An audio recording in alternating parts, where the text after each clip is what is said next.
Hi children, welcome back to our class. Last class we have seen what are the usages, how much water is useful for us for the human consumption. Though water is present everywhere, how much water is available for us to use, that we have seen comparing with the total amount of water present on earth. Today we will see our topic water cycle. Water cycle you have studied there in standard 6, right? See, I have a question. Do you afraid any time that this total quantity of water will exhaust any day if we are continuously using this water? Do you have such a feeling, or have you afraid of thinking like this any time? No, we will never be afraid of this exhausting of this water resource, isn't it? Why? What is the reason for that?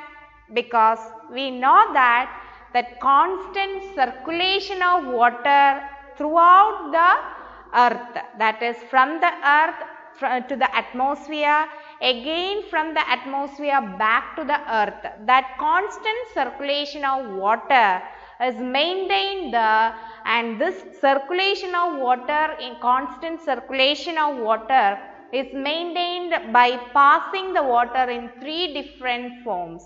Which are the three different forms in which water is available?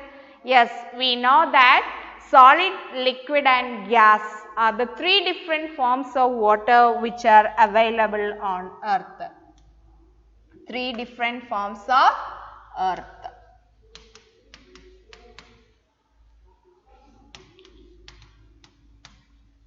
Forms of water present on earth. Which are the three different forms of water? Yes, it is solid state, solid, liquid and gas are the three different forms of water present on the earth. Which all places we can see that water is present there in solid form? We can see in mountain glaciers and snowy areas and polar regions and all, there all water is present in the solid form. Okay, so water is present there in solid form as snow, ice caps, like so it is present at different places there. In mountains we can see that it will be covered with snow, and this polar regions there also it is covered with ices, and also we can say that solid form is available there at different parts of the world. Okay, and this liquid water is present there in water sources such as river, ocean, then lakes, pond, etc. All these places the water is present in liquid form, and also in ground also. Ground has also contained this water in the liquid form, that is we call it as groundwater. So, water is present in liquid form at different places such as river, ocean, lakes, and in groundwater also it is present there in the liquid form. Now, we can see it is present there in the gaseous form. Where do we can see this gaseous form? We can see the gaseous form in atmosphere in the form of water vapor. We can see vapors of water are present there in the atmosphere. In some different, due to different processes, we can see this water vapor present in the atmosphere, and that is the gaseous form of water. So, water is circulating in all the three different forms, solid, liquid and gaseous form, and it is constantly circulating from the earth to the atmosphere and again back from the atmosphere to the earth again. That constant circulation is known as water cycle. You have studied in smaller classes. Once again we can go through the different processes involved there in the water cycle. First of all, we can see that figure page number, textbook page number 196. Textbook page number 196. You can see that. Page number 196, figure 16.5.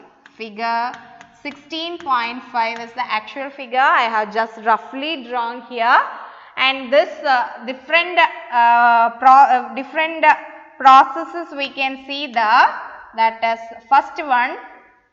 See, water from these water sources, this is ocean and all, these sources we can see that ocean and all such as water sources, water is getting evaporated by the heat of sun. So, the second process here we can, it is circled there as second, that is actually the process of evaporation.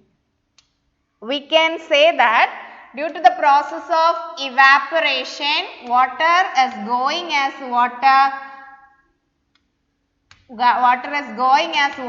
vapor into the atmosphere. So, by the heat of the sun, water is moving from the water sources as vapor in gaseous form by the process of evaporation. And there it reaches there in the top of the atmosphere, and there this water condenses to form the clouds. So, when reaches there in the atmosphere, water condenses to form, water condenses to form the clouds. The water vapors are condensing there to form the clouds. Clouds are formed there after the condensation of this water vapor. Okay, and due to the condensation of this water vapor, clouds are produced, and when this clouds become very big, when it filled with the water completely, it will fall down as rain. So, that is seventh process is rain, or we can call that process as precipitation. We will call that process as the precipitation.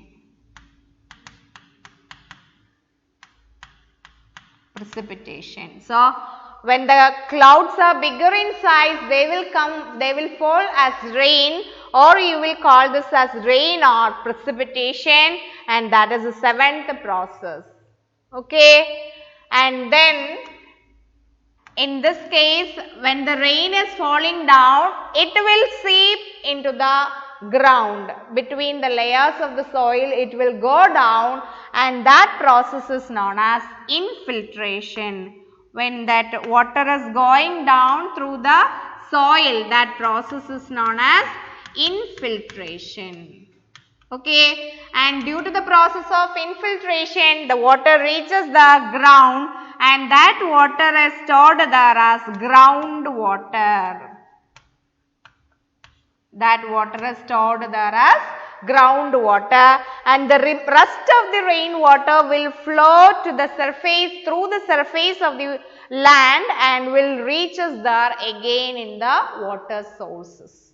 And one more process is the plants also will absorb some quantity of water for their activities and all, and from the leaves of the plant some water will be lost as vapors, and that process we have named it as 5, and that process is actually transpiration.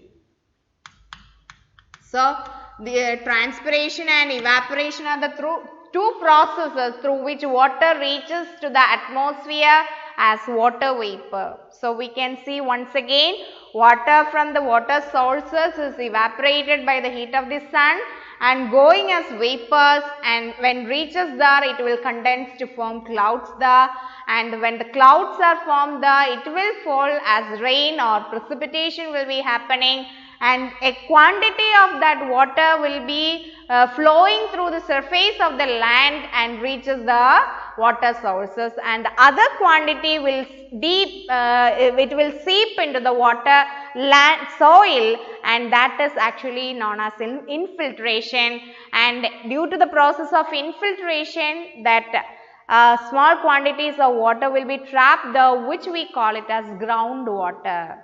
and plants also absorb water, and some quantity of that water will be going into the atmosphere as vapor, and that process is known as transpiration. So, this constant circulation of water, due to this constant circulation of water, the total amount of water on earth is remaining constant. It is remained as constant because of this constant circulation of water is happening through the various 3 different forms of water. So, this is known as water cycle. The picture is very important, and that process also you have to name it. In your textbook, that words are jumbled there, you have to rearrange it properly there, and I hope this much is clear to you. Thank you.